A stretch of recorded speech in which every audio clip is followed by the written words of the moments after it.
This nigga told me he want receipts. Let's start with your mother, nigga. Your mother got the receipts, nigga. Everything is in your mother's name. Months ago, Mace, he went viral over some comments he made about the night that Biggie got killed. He said that after Biggie got killed, over 70 Bloods went to his hotel room looking for him to try to kill him. And he said that she was the only one that came to his hotel room to get him. Well, Mace, you know, was from Harlem. So these artists, they're getting in the ass because that's their ritual, that's their rite of passage to get to the next level. They this nigga, they this nigga, videotape it. Then when he in the meeting, they give him a shitty contract, they play the video of him getting by like 3 niggas. Everybody in the music industry that you see that's successful. Yeah, we get into the office, so we do the performance, like we nervous, but we just do the shit, boom, all right. And when I seen Mace driving around in California with Stevie J and this other guy in a drop-top white Benz, you know, I flipped on him. I was like, yo, my man, you from Harlem. Don't you know these cats out here will tear your head down to the white? Chris Brown recently opened up about a dark moment in his early career, sharing how he narrowly avoided becoming a concubine for Diddy, which is putting it mildly. Had he gone through with it, there would have been a lot more going on behind the scenes. After all, it's called Bad Boy Records for a reason.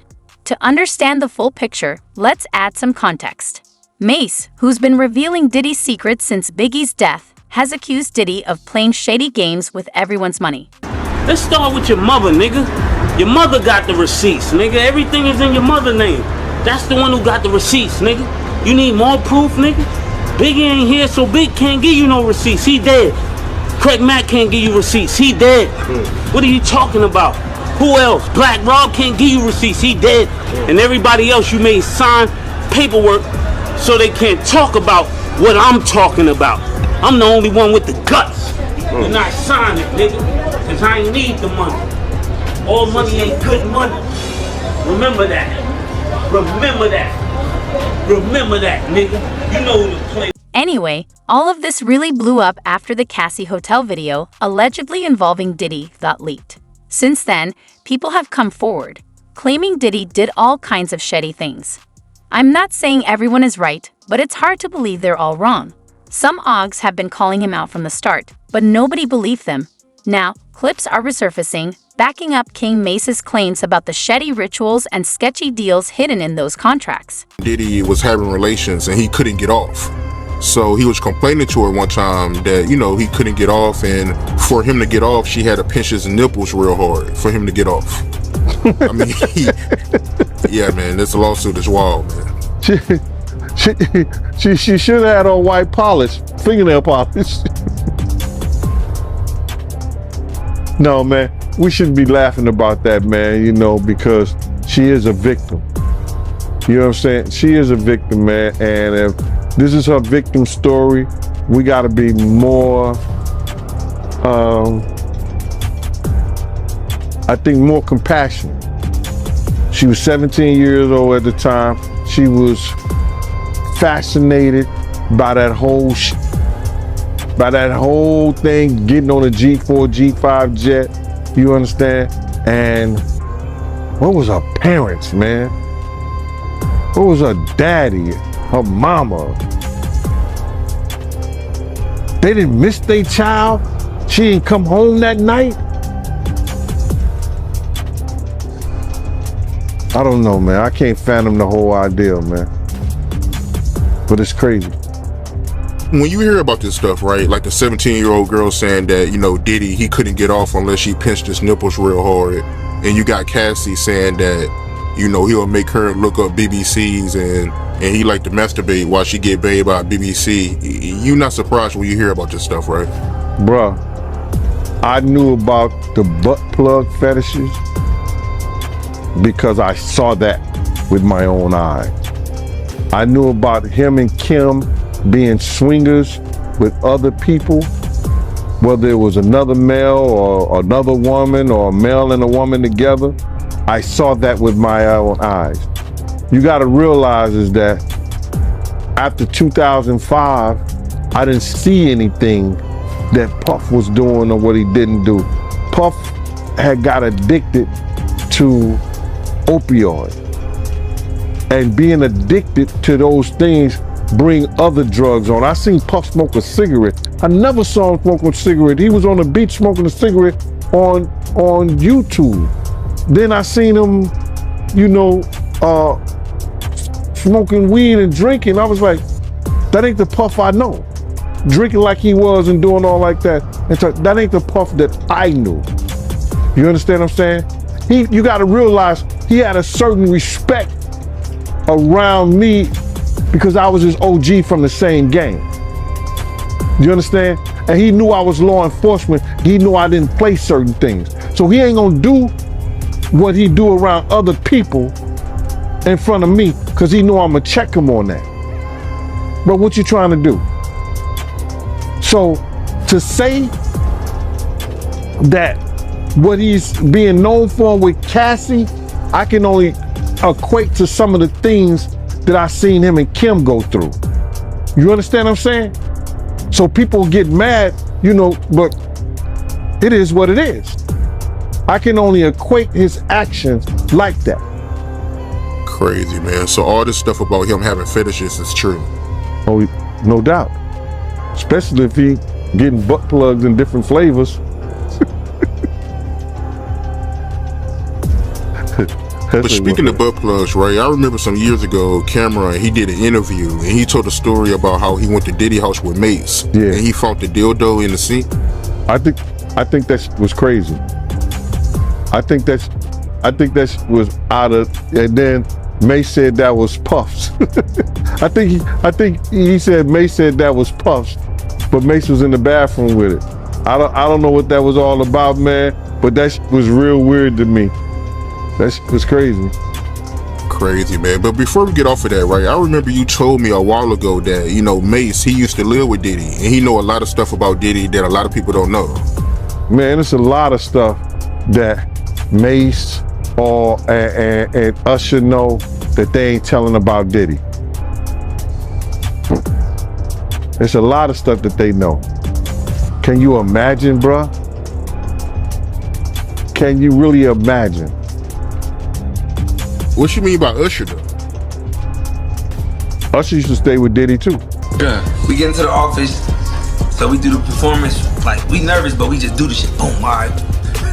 He said, yeah, I like this too. I don't like this light-skinned nigga up there. This little nigga up there. Fuck down. I ain't home. I said, that's just melted in that goddamn office at 12. I said, look, I mean, fucked up. And you 12 years old. Yeah. But So, look, I gotta ask. yeah. Your partner was dark skinned? I mean, I gotta ask. Yeah, my brother was Diddy has pulled some racial stunts similar to what Meek Mill has done. This feels like something straight out of a Kendrick or Drake track. From what the Oggs are saying, it sounds like Diddy is really involved in some questionable activities, mixing it up with both dark-skinned and light-skinned guys in a very unusual way. Cause you missed this. Meek Mills. Well, he said a Philly rapper. You understand? And it was redacted in the paperwork to that because first of all, it had Meek Mills, it had Stevie J, they had redacted their names, and they had Usher, and they redacted their names and just said a performer of the Super Bowl and a Philly rapper.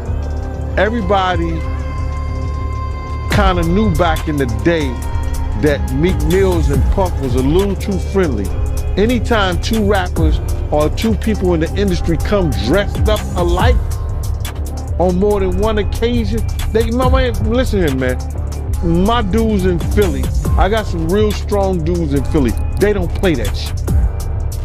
And they probably embarrassed for the fact to see that Meek Mills, one of the street guys that came out of there, got caught up in this Hollywood,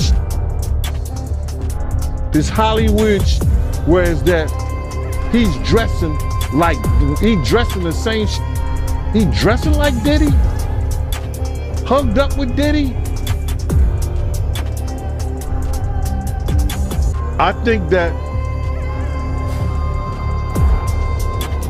Lil Rod know a lot of shit, but I know this. Two men dressed alike, it's just like two men laying down. When they both get up, they both homos. And that's real talk, bruh. My man, you go to a party, dog, and the nigga got the same shirt you got on, I'm taking my shirt off. I'm walking around in a t-shirt. And then, not to blow Meek Mills up out the water or anything like that, it was said that they checked his Google search and all the other shit, and he was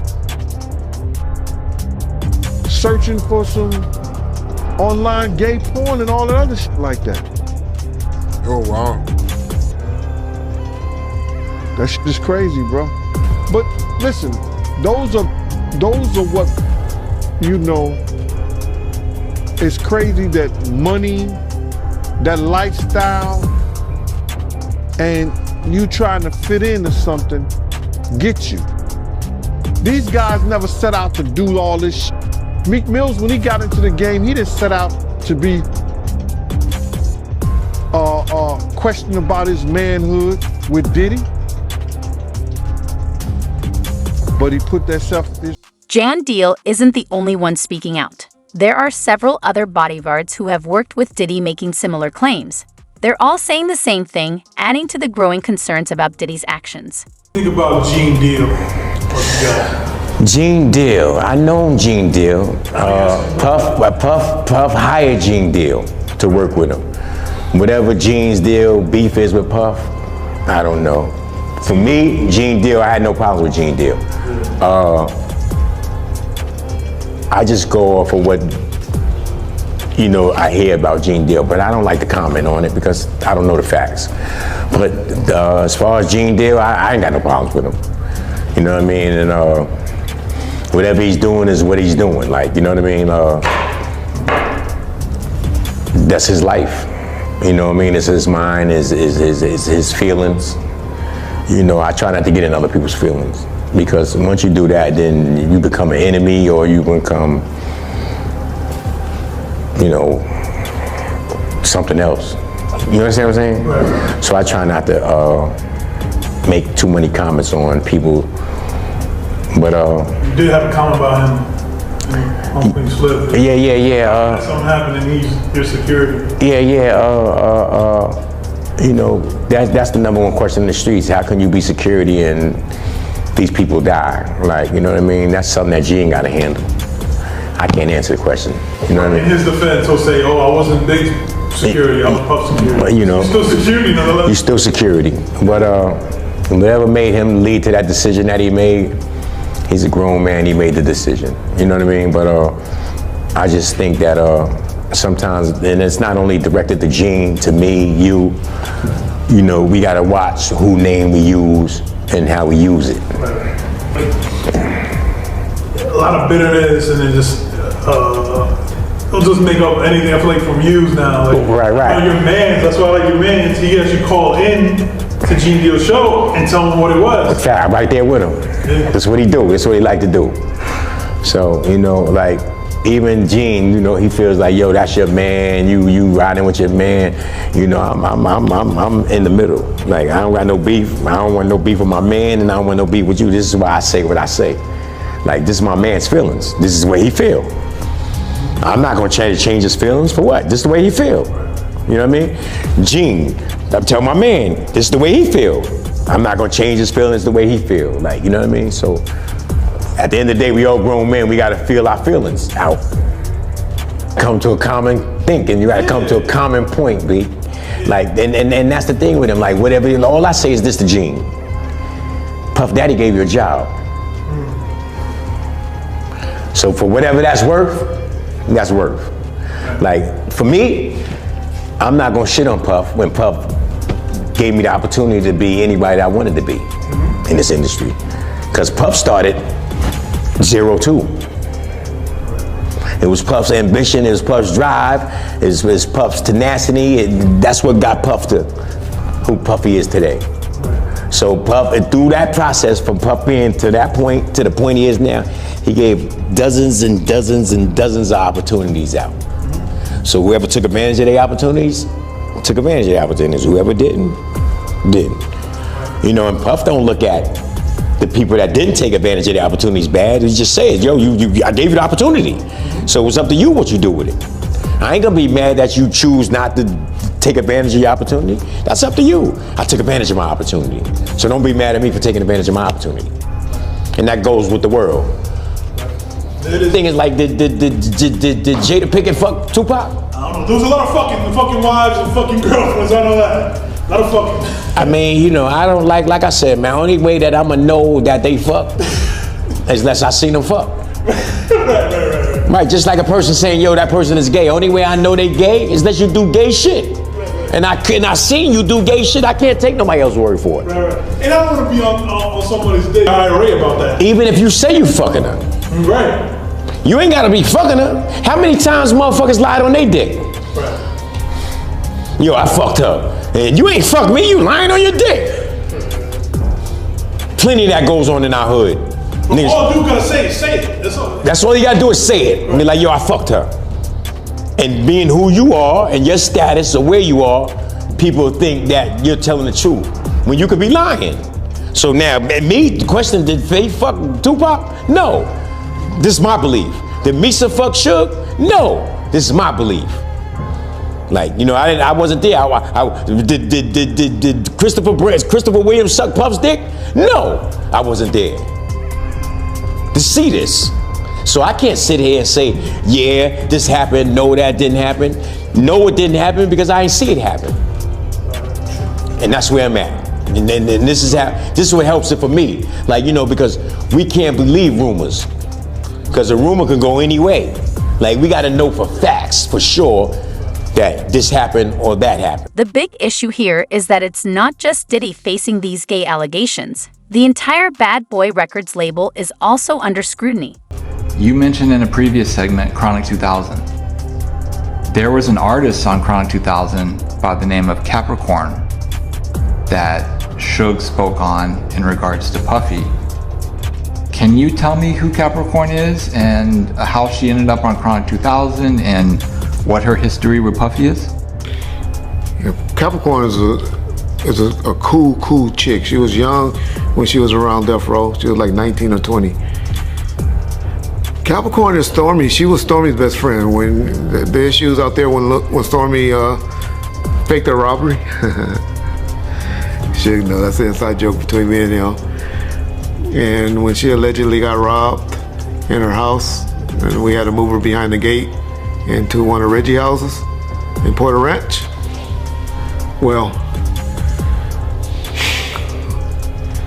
Stormy and Capricorn were good friends, very good friends. And we put her on Chronic 2000 and she did okay. You know, because Stormy was managing her and we was trying to get, you know, Stormy some publicity and looking out for, you know, Suge baby mama. And it's one of his closest friends. And so we put her on that album. She later on went and became one of Puffy's assistants. She was all in one of those TV shows where Puffy kept calling her Cap. And she was on there. And she's real cool. I know she was getting that information from Stormy, so I believe it to be factual. I'm not going to say that it's untrue or anything like that, because she was a close associate of Puffy Combs. Don't know the allegations of what happened, but all I can say is Suge throwing it out, Suge knows details about it, and it's very, very factual. The last I heard, I know they're not together now, the last research I did on Cap, I heard she was also in a relationship, left working for Puffy, and that makes sense why, because she allegedly was getting forced by Puffy because she knew of Cassidy and Kid Cudi relationship, and Puffy was tripping on her about that. and they paid her off and gave her some money, cut a check from Interscope. That's what Interscope does. That's Jimmy IV training, so I'm sure the person that probably did it was my boy, Steve Berman. The last I heard, she was in a relationship with Nas. Shout out Nas. Y'all know I like Nas. Like Nas a lot. And that's the last I heard about Cap. I haven't heard anything additional about Capricorn since then, but all I can say is Capricorn is a beautiful, cool young lady, and was close relationships with Lil Suge and Stormy. And I'm pretty sure that's where Suge got that information from. And I believe that to be factual. It'd be nice to see if Suge gets her on his podcast to explain what happened. But one thing I give Suge credit for, and I can even tell he don't really want to, he hates Puffy and Snoop. If it was Snoop, he might be in trouble. But he don't have that much hate for Puff. He don't have that much hate for Puff. He just knew. We always knew. I've been telling y'all, that whole Bad Boy count was some weird gay motherfuckers. Y'all just didn't want to listen and believe it. Y'all listen to Biggie lyrics. Biggie been telling y'all how he been in his lyrics. I showed y'all a picture with him and a little 13-year-old girl sitting on his lap, smoking marijuana, talking about they used to have to wipe their feet on Death Row t-shirts or something like that before they walked in a house and stuff like that. Yeah, I got Lil C's and our girl Lil Kim talking about how they used to do the butterfly dance, how they used to get naked in front of each other and be dancing and shit. Birds of the feather flocks together, right? Ain't that the term my grandma used to use? And so, I've been telling y'all, so Suge know that they weird and weirdos, so he ain't gonna beat up on them too much. That's your float, that's what floats your boat, that's how it goes. And so, y'all know I talk shit about gays, but everybody ain't no homophobic gay basher like I am. And Suge had a lot of that work for him, so I can tell y'all he's not one. Not everyone is being lenient with Chris Brown for what he did to Rihanna. Some say he treated her similarly to how Diddy has treated others. But we all know where he might have gotten those ideas from, right? Okay, Reggie, everybody has kind of their own opinion about this, and I wanted to get yours. But for people that want to debate it, what do you think is the difference between what Chris Brown did versus what Diddy did? Yeah, I think what I saw and observed is Chris Brown is a one-time offender. And it appears that Puffy was a habitual offender. Now, Chris Brown's situation, we all hear and heard that we believe that he found out that Rihanna was messing around and sleeping with somebody and gave him herpes. If y'all don't know, that was the root of what why Chris Brown was so upset and lost it the way he did. So that's what my take would be on Chris Brown, would be because, and he had a hard time recovering his career from it. He lost a lot of things, endorsements, and probably lost a lot of shows that he could have did, was banned from the Grammys. I don't think I've seen him at a Grammy award show yet or been nominated for a Grammy since then. I'm not sure, but I don't remember, and I think he should have been. He was the golden child at the time. And Puffy situation, man, is Puffy. I understand. I know I'm fucked up in the head and having daughters and all of that. I understand domestic violence. Not domestic violence where it's ongoing and keep going. Well, I understand people getting slapped here and there. Not what we saw with Cassie. There's no explanation, no excuse for what happened to Cassie, especially the kick to the head. Y'all just don't know how that could have went either way with a kick to the head. Yeah, So I'm not just sitting up here justifying and making an excuse for women that's been domestic violence, or men, or anyone that's in those type of situations. But I have seen them. They have happened. There's somebody you know. Your mama and daddy probably done been in those situations before, where they done got hit and then hit and now, and then you grew from it, grown from it. Hopefully, continuance is the problem to me. And y'all liar, and any female, any male on here that said that's older, over 35, 40, said that they ain't never hit a female or been hit by a female. You's a motherfucking lie. You gonna say it, I know it, but you're a lie. Fortunately, I haven't hit because I was at 18, 19 years old, been working in law enforcement, and I knew that was one way I would lose my job. But I done been slapped. I done been hit by a female before, you know? And so those situations happen, and I know of situations that have happened with my sisters and my daughters and all of that, and it bothered me, bothered the hell out of me. But I learned, and I had to learn, that you kind of have to stay out of it if it's not a continuing situation. Because then, now you hating this particular person, and they back together, hugging and kissing and loving each other. I'm telling y'all, it has happened. As a law and police officer, the first thing they used to train us is be careful. We be going to houses and situations, and once we go to put the handcuffs on the person, guess who's coming on our backs, beating us up? Oh, don't take him to jail, don't take him to jail. The person that called you and got you there. I mean, they train you. They train you as a cop to be prepared. Watch her.